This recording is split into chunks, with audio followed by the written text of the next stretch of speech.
Let's talk about food, folks. You know what's really insane? We've got this processed food industry that's pumping out garbage that barely qualifies as food.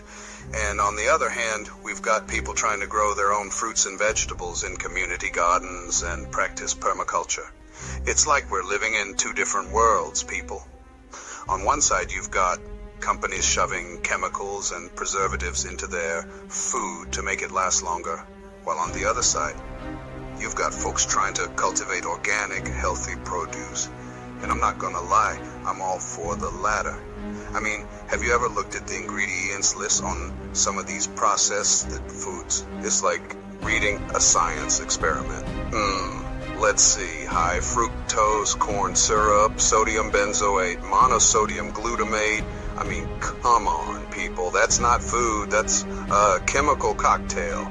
Now let's talk about the marketing, huh? You've got these companies spending the billions of dollars to make their crap look appealing, all while ignoring the fact that their products are contributing to a global health crisis. It's like they don't care about anything except their bottom line. But you know what gives me hope? It's that more and more people are starting to wake up and realize that we don't have to settle for this garbage. We can take control of our own health and well-being by growing our own food and supporting local farmers. And let's not forget about the community aspect of it all. When you're working in a community garden, you're not just growing food. You're building relationships and creating a sense of belonging. It's a beautiful thing, folks, and let's talk about permaculture. Now, I know that might sound like some hippy-dippy nonsense to some of you, but hear me out. Permaculture is all about working with nature instead of against it. It's about creating a sustainable, self-sufficient ecosystem that provides for all of our needs. And you know what's really cool about it?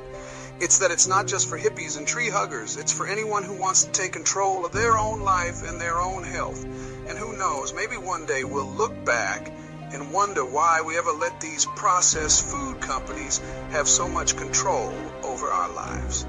So folks, let's take control of our own health and well-being. Let's support local farmers and community gardens. Let's practice permaculture and work with nature instead of against it. And who knows, maybe one day we'll look back and wonder why we ever settled for anything less. Thanks for coming out, folks. And remember, when life gives you kale, make a salad.